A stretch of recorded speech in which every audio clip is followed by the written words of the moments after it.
Hello children, आज की class में मैं लेने वाली हूँ numerical aspect of thermodynamics which is related to our systems in chemistry which is now going to be thermochemistry. इसके अंदर हम पढ़ेंगे कि अगर मेरे पास एक सिस्टम है कैलोरीमीटर, उससे मुझे एंथैल्पी निकालनी है या मुझे इंटरनल एनर्जी निकालनी है कंबस्शन की या रिएक्शन की, तो वो कैसे निकालते हैं। फिर दूसरा हमारा एस्पेक्ट होगा जो न्यूमेरिकल केमिस्ट्री हम सॉल्व करते हैं, हेस लॉ के क्वेश्चंस होंगे। रेजोनेंस एनर्जी कैसे निकालते हैं, बॉर्न हेबर साइकिल का मीनिंग क्या है। So today's class we are going to be doing this numerical aspect of thermodynamics related to our subject which is in chemical systems. चलो शुरू करते हैं with something which is शुरू करते हैं एक सिस्टम से जिसमें आप मुझे बताओगे ये क्या बिहेवियर है, why do I say heat is a path function। Thermochemistry का एक बहुत अच्छा प्रूफ है जिससे ये पता चलता है कि एक्चुअली हीट एक पाथ फंक्शन है। मतलब आप किस तरह से एक सिस्टम को हीट करते हो उससे उसकी हीट कंटेंट अलग क्यों निकलती है। चलो एक एक्सपेरिमेंट, बहुत अच्छा एक्सपेरिमेंट ट्राई करते हैं। दिया गया है कि मेरे पास दो सिस्टम है 1:2, दोनों के अंदर सेम क्वांटिटी ऑफ जिंक और HCl का रिएक्शन किया गया है, दोनों सेम ही मटेरियल से बने हैं, हर एक तरह से सिस्टम आइडेंटिकल है, दोनों के आसपास 5 किलोग्राम आइस मैंने रखी है और उसके ऊपर एक पिस्टन है जो एक मूवेबल पिस्टन है, इस पर नहीं है, volume of the vessel same है। तो इन दैट केस आइडेंटिकल दो सिस्टम्स लिए, एक ही समय में दोनों में HCl डाला, जिंक की क्वांटिटी सेम है, तो हम क्या कह रहे हैं, केमिकल रिएक्शन तो सेम है। तो मैं ये कह रही हूँ इन दोनों केस में क्या आपको लगता है कि जो बाहर आइस रखी गई है 5 kg, दोनों में क्या इक्वल अमाउंट मेल्ट होगा कि नहीं होगा। ये समझते हुए कि रिएक्शन इज आइडेंटिकल, रिएक्शन है क्या, zinc reacts with HCl to give ZnCl2 + H2। अगर जिंक सेम है, हाइड्रोक्लोरिक एसिड की कंसंट्रेशन वॉल्यूम सेम है, तो अमाउंट ऑफ हाइड्रोजन दोनों में सेम निकलनी है, ZnCl2 सेम निकला है और डेल्टा H का रिएक्शन जो भी है मैं सोच रही हूँ सेम किलो जूल्स तो निकलने चाहिए। But what is your answer, do you think ice melt same करेगी सिस्टम 1 और 2 में कि अलग होगी। बट क्योंकि हम थर्मोडायनेमिक्स को समझ गए हैं, हमें फर्स्ट लॉ याद है, हमने कहा था कि एनर्जी ऑफ दिस सिस्टम जो हमने रिएक्ट किया वो तो सेम था। बट क्योंकि अब इधर देखें, क्योंकि एक पिस्टन लगा है, what will happen, the total energy of this reaction is going to do 2 things. 1, it is going to heat up the ice, जो हीट निकलेगा एक्सोथर्मिक रिएक्शन है, आइस मेल्ट करेगी। बट इसमें एक और चीज भी होगा, पिस्टन जो है वो ऊपर चला जाएगा, मतलब it is also going to do some pressure volume work, because what has happened, ये गैस जो है वो पिस्टन को पुश करेगी और कुछ अमाउंट ऑफ एनर्जी इस रिएक्शन का वर्क के फॉर्म में ट्रांसफर होने वाला है अगेंस्ट 1 atm प्रेशर। तो क्या हो गया in this case, in case 1 ice जो मेल्ट होगी वो ज्यादा होगी as compare to case 2। So what is it, same reaction, same content, but do you understand that the path chosen in the 2 is different. पहले वाले में path क्या है, कांस्टेंट वॉल्यूम कंडीशन पाथ है, तो अंदर क्या होगा, प्रेशर बढ़ता जाएगा। So case 1 is a constant volume case, pressure is increasing, internal energy measure कर रहे हैं because no work was done. But in this case दो चीजें कर रहे हैं आप, एक उसके अंदर इंटरनल एनर्जी बढ़ी जिसके कारण कुछ आइस मेल्ट हुआ, but fraction of that energy was also used in doing some useful work. कौन सी condition, so when you say heat is a path function, it is going to depend on what kind of a system do you have, do you maintain a constant volume or do you maintain a constant pressure.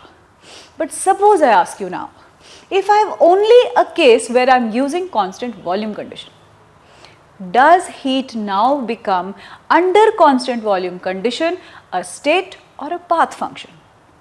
But क्योंकि मैंने path specify कर ही दिया, अब heat state function है, path function नहीं है, path तो specified है ना। तो अब आप लिख सकते हैं final minus initial is the change in the heat content. So be very cautious of the IIT question, is heat a path function, yes, but is delta H या delta U a path function. अब delta कह ही रहे हो, final minus initial निकाल सकते हो, क्यों, क्योंकि अब आपने स्पेसिफाई कर दिया कौन सा पाथ है, कांस्टेंट वॉल्यूम या कांस्टेंट प्रेशर। आई होप मेरी ये वाली एक बहुत अच्छा एग्जांपल आपको समझ आया। नेक्स्ट लेते हैं कैलोरीमेट्री।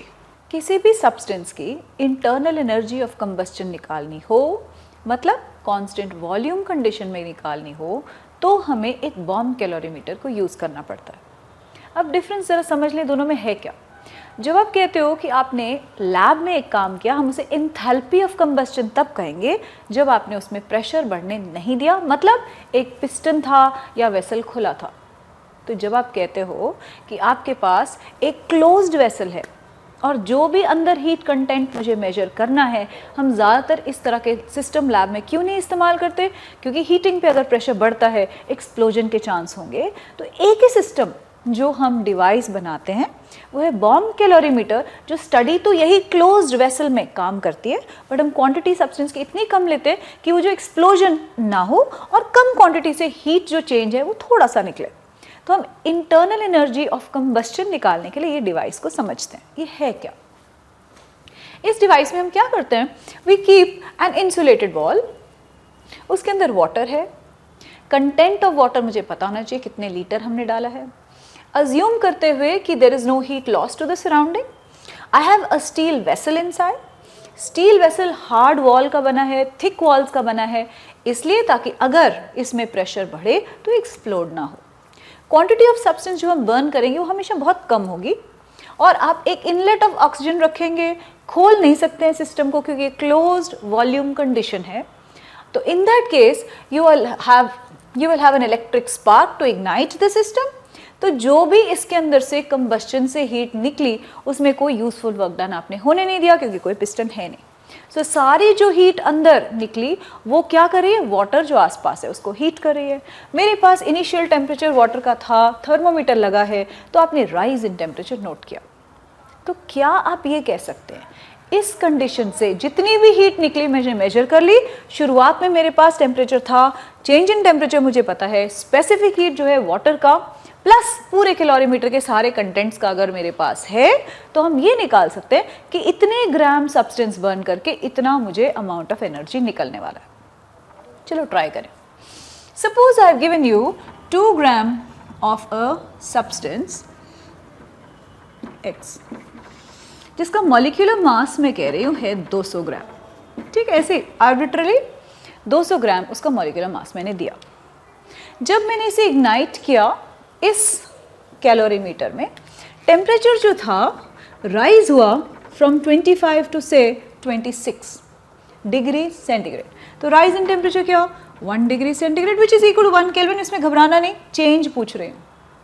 अगला मैंने कहा कि जो पूरे कैलोरीमीटर के कंटेंट्स हैं इसकी हीट कैपेसिटी क्या है, मतलब 1 डिग्री राइज करने में कितना इसे हीट चाहिए होगी। तो अगर मैंने कहा heat capacity of the calorimeter and its contents is say 50 kilojoule per Kelvin। तो इसका मतलब क्या, 50 किलो जूल हीट जो है अगर निकले तो 1 केल्विन राइज होगा। तो that is very clear now.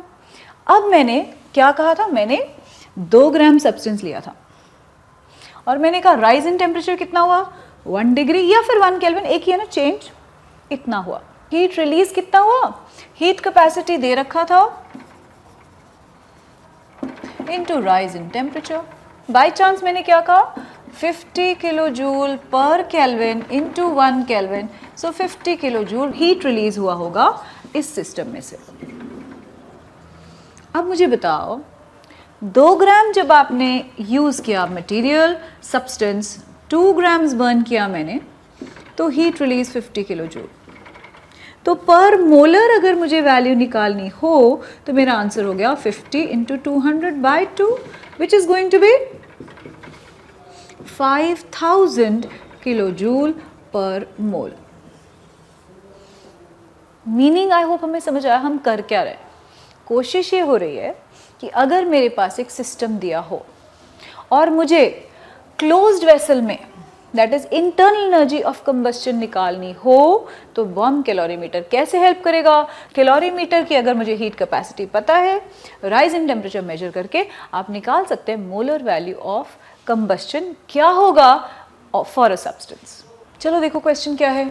1.25 gram of octane is burnt in excess of oxygen in a bomb calorimeter. Bomb calorimeter device समझ ही आ गया हमें. इंटरनल एनर्जी ऑफ कंबस्शन निकाल सकते हैं. If the temperature rise is 5 kelvin and the heat capacity of the calorimeter is 9 kilo joule per kelvin. आसान हो गया ना. 9 किलो जूल हीट से 1 केल्विन बढ़ता है. आपने कहा 5 केल्विन, तो हीट रिलीज कितनी हुई? 9 × 5 किलो जूल हीट रिलीज हो गई. ये जो हीट रिलीज हुई कितने ग्राम के साथ हुई है? 1.25 पर 1.25 ग्राम्स. मुझे ये तो चाहिए नहीं, मुझे चाहिए पर मोल. अगर ऑक्टेन लिखूं molecular mass is equal to 114 for octane gram per mole, तो मेरा आंसर क्या हुआ? Delta U will be the internal energy of combustion of octane will be how much? 9 × 5. This is the amount released with 1.25 gram. Then how much is going to be released? Is going to be so many kilojoule per mole. तो हमारा आंसर क्या आया solve करने पे? Minus क्यों? क्योंकि heat released है 4104 किलोजूल पर मोल. आई होप आपको ये बॉम्ब कैलोरीमीटर डिवाइस और उसकी कैलकुलेशन करनी समझ आ गई. अब मैं नेक्स्ट चल रही हूँ enthalpy calculations for combustion, for neutralization, for so many other different types of reactions. Hess law क्या है? जब आप कहते हो कि आपके पास एक रिएक्शन मुझे निकालना है कि उसकी एंथैल्पी ऑफ कंबस्शन या फॉर्मेशन क्या है और वो एक ना कि काफ़ी सारे स्टेप में हो, तो क्या ये हो सकता है कि आपने सम ऑफ द स्टेप्स में जितनी एनर्जी निकाली वो एक स्टेप से अलग हो जाए? ये क्यों नहीं हो सकता? क्योंकि according to law of conservation of energy एक रिएक्शन अगर सेम कंडीशन में किया गया है तो एक स्टेप में करें या टोटल उतना ही क्वांटिटी लेके 10 स्टेप में करें, आपका आंसर जो एनर्जेटिकली होगा वो सेम ही होगा. That is what is the basis of Hess law, कि whether you do a reaction in one step और in a series of steps, but as long as I am maintaining the same conditions, I should get the same energy content. Then in that case, अगर मैंने कहा कि कोई एक चीज़ मुझे observe करनी, कि सपोज कार्बन ग्रेफाइट से मुझे डायमंड बनाना है, उसमें कितनी मुझे एनर्जी चाहिए होगी, तो आप कहेंगे ये कैसे निकालें, लैब में तो ये पॉसिबल नहीं है. तो ये जब एलोट्रोपिक ट्रांसफॉर्मेशन लैब में ना हो पाए तो एक तरीका है, वो कहता है इस एनर्जी चेंज को निकालने का तरीका क्या होगा? Let's burn diamond same quantity and let's burn graphite same quantity, find the heat content in both cases.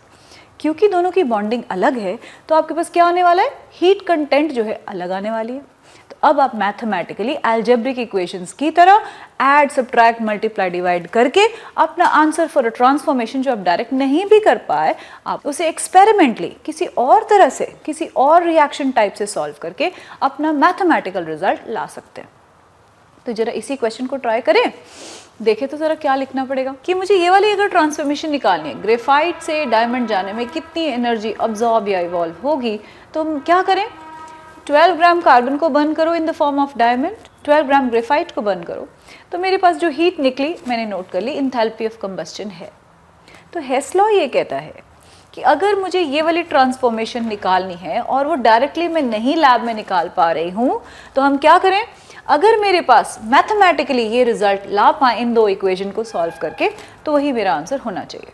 What do I do? I have graphite on the left, I want diamond on the right, तो क्या लिखें? Equation 2 minus equation 1. So equation 2 हमारी हो गई graphite plus oxygen gives CO2, delta H value है मेरे पास -393.5. अगर दूसरा हम रिवर्स कर दें तो मेरे को लिखना पड़ेगा CO2 gives C diamond plus oxygen, delta H combustion for this is plus 395.4. Reason क्यों कह रही हूँ मैं? रीज़न क्योंकि आपने क्या किया? रिवर्स कर दी इक्वेशन, तो ऑब्वियसली साइन जो यहाँ पे एक्सोथर्मिक था रिवर्स में वो एंडोथर्मिक हो गया. Adding equation 1 and 2, what is my answer going to be now? When I add, CO2 cut गया, ऑक्सीजन कट गया, जो मुझे चाहिए था वही निकला. और डेल्टा H का वैल्यू क्या आ रहा है? प्लस 395.4 माइनस 393.5 प्लस 1.9 किलोजूल पर mole is the enthalpy of this transformation. I hope you have understood मैं क्या कहने की कोशिश कर रही हूँ कि थर्मोकेमिकली रिएक्शन को आप ऐड, सब्ट्रैक्ट, मल्टीप्लाई, डिवाइड करके जो ट्रांसफॉर्मेशन चाहे वो निकाल सकते हैं. अब इसको यूज़ करते हैं बहुत सारे क्वेश्चन को सॉल्व करने में. चलो क्वेश्चन देखें. Calculate the enthalpy of hydrogenation of ethene which is ethylene, given that enthalpy of combustion of ethylene, hydrogen, ethane are given. ठीक है, तो क्या करें, पहले तो जो निकालना है वो सबसे ऊपर मुझे निकालना है C2H4 reacts with hydrogen to give C2H6। इसका डेल्टा H वो पूछ रहा है, बताओ क्या है, एंथैल्पी ऑफ हाइड्रोजनेशन। ठीक है, गिवन क्या है, एंथैल्पी ऑफ कंबस्शन, मतलब C2H4 reacts with O2 to give CO2 plus H2O। Enthalpy of combustion when 1 mole of a substance completely burns in oxygen. तो बैलेंस करें तो मेरे पास हो गया 2 हो गया CO2 और 2 हो गया मेरे पास कार्बन हाइड्रोजन बैलेंस करने के लिए, और ऑक्सीजन अगर मैं देखूं तो मेरे पास 3O2 आ गया, क्योंकि 4, 5 और 6। और डेल्टा H इसका दे रखा है for ethylene is -1410 kilo joule per mole. I hope you understand negative sign, क्योंकि ये एक्सोथर्मिक होता है, enthalpy of combustion of hydrocarbons. दूसरा रिएक्शन में क्या लिखूं, अब आप कह रहे हो दूसरा है हाइड्रोजन की combustion, H2 reacts with O2 to give H2O, तो हाफ लिखते हैं क्योंकि 1 mole of the fuel has to be burn completely in oxygen. तो मेरा आंसर डेल्टा H यहाँ दे रखा है, which would be -286.2 kilo joule per mole. Third दे रखा है enthalpy of combustion of ethane, C2H6 reacts with O2 to give CO2 plus H2O। Balance करना पड़ेगा, पहले 2 कार्बन के लिए 3 हाइड्रोजन के लिए, बैलेंस हो गया कार्बन और hydrogen on the left. Oxygen अगर हम देखें तो ये 4, 5, 6, 7, तो 7/2 O2 बैलेंस रिएक्शन है। डेल्टा H कंबस्शन इसका दे रखा है -1560.6 किलो जूल पर मोल।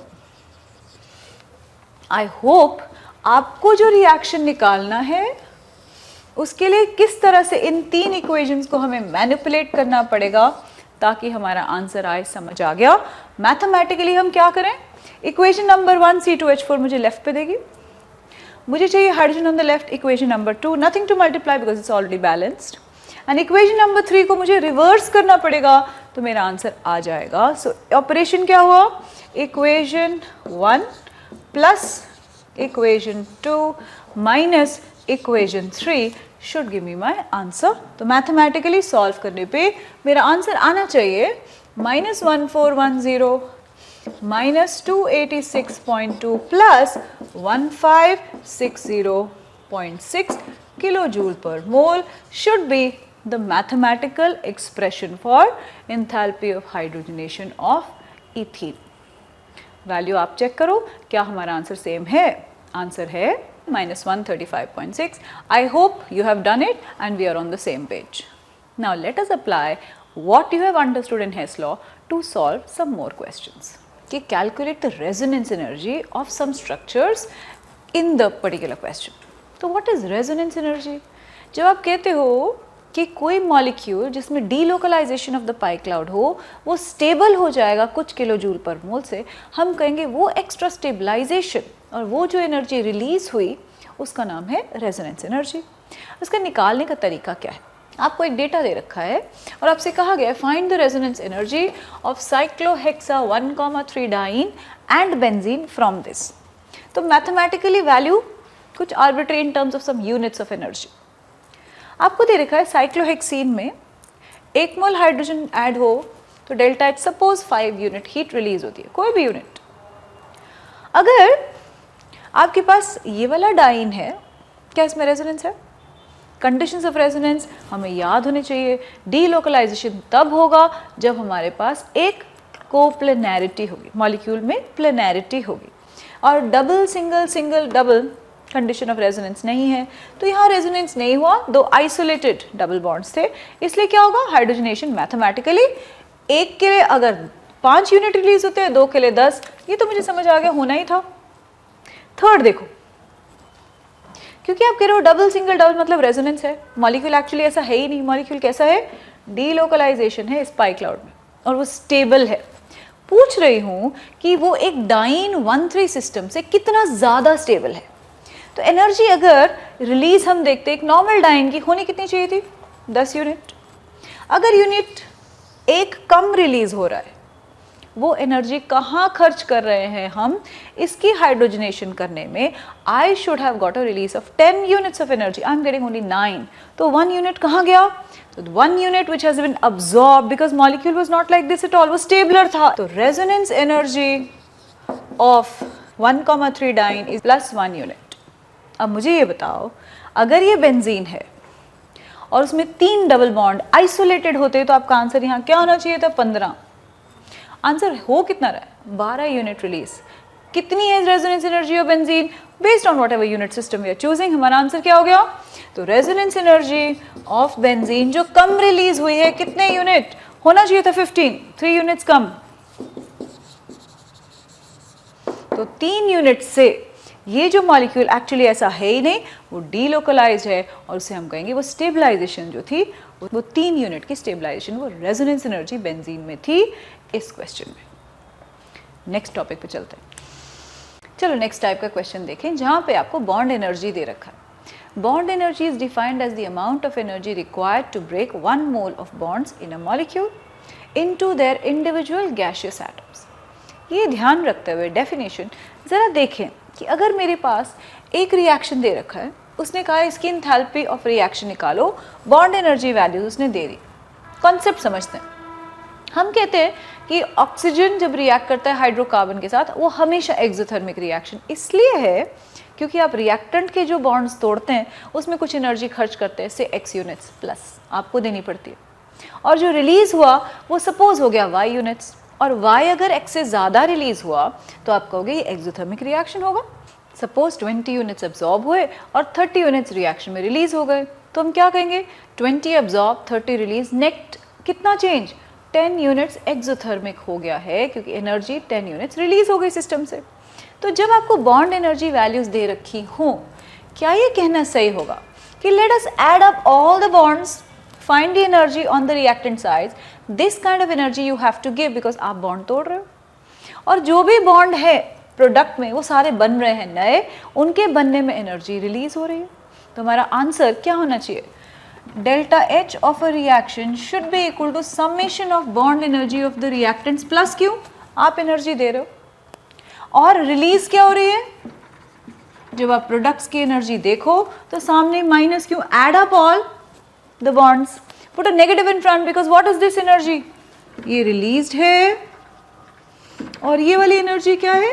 absorbed है। और अगर आप नेट देखेंगे समेशन, ये ज़्यादा हुआ तो आपका आंसर प्लस और ये ज़्यादा हुआ तो आपका answer minus. That is what we are going to be doing. So let's see what we are going to do in this case. Question अब आप सॉल्व कर दो, पहले खोल के लिख लेते हैं ताकि हमारे बॉन्ड कैलकुलेशन में गलती ना हो।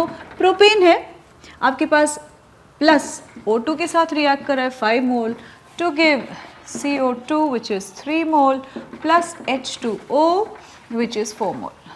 ऐसे लिखने से क्या होगा? हमारे बॉन्ड कोई मिस नहीं होंगे। तो जब हम कहें calculate summation of all the bond in the reactant side, your answer will be I have CH bonds which are 8 plus I have CC bonds which are 2 plus I have OO bond which is 5, summation of all this energy with a plus. तो इन सब की energy निकाल के plus लगा देंगे, और minus किसकी एनर्जी करूँ? Summation of CO bond 3 into 2 क्योंकि मेरे पास CO2 जो रिलीज हुए वो 3 थे, बट हर एक CO2 में 2 CO बॉन्ड है, plus 8 into OH bond energy. ये वाली सारी एनर्जीज भी हम सम कर लेते हैं, सामने इसके माइनस लगाते हैं। ये एनर्जी रिलीज हुई है इसलिए माइनस, और ये एनर्जी एब्जॉर्ब हुए इसलिए प्लस। सॉल्व करके आंसर निकाल दो, आपका आंसर होना चाहिए delta H of the reaction is equal to, solve and let's see, CH bond 414 into 8, CC bond 347 into 2, 5 into OO double bond which is 498 into 5, add up all, put a plus, energy absorbed. Release कितनी हो गई? 6 into CO 741 plus 8 into OH 8 into 464। Solve करेंगे, net आपका answer आ रहा है -1662 kilo joule per mole. I hope हमारे सबको ये वाला क्वेश्चन समझ आ गया। नेक्स्ट टाइप की इंथैल्पी जो है, enthalpy of neutralization. Neutralization reaction एक एसिड और बेस में जब होता है तो हम कहते हैं कि enthalpy of neutralization is the amount of heat released per 1 gram equivalent when a strong acid reacts with a strong base. The energy is 57.1 kilojoule per gram equivalent. अब ये बताओ 1 ग्राम इक्विवेलेंट एसिड कोई भी क्यों ना हो, 1 gram equivalent base कोई भी क्यों ना हो, उसकी एनर्जी बराबर क्यों है as long as both are strong is because when I have say NaOH, strong मतलब 100% dissociated. When I have HCl, when I say strong again means 100% dissociated. तो actual reaction हो क्या रहा है, Na को कुछ नहीं हुआ, Cl को कुछ नहीं हुआ, तो Na आयन वैसे ही रह गया ionized, Cl वैसे ही ionized, but हुआ है एक चीज, H plus OH minus have combined to give 1 mole of water. The delta H of this reaction is minus 57.1 kilojoule per gram equivalent. ये जो रिएक्शन हुआ जब एसिड स्ट्रॉन्ग और बेस स्ट्रॉन्ग हो तब. बट सपोज मैंने इसी के अंदर 1 ग्राम इक्विवेलेंट एसिटिक एसिड लिया है और 1 ग्राम इक्विवेलेंट NaOH लिया है और मैं कह रही हूँ delta H of the reaction आया है minus 57.0 किलो जूल पर मोल.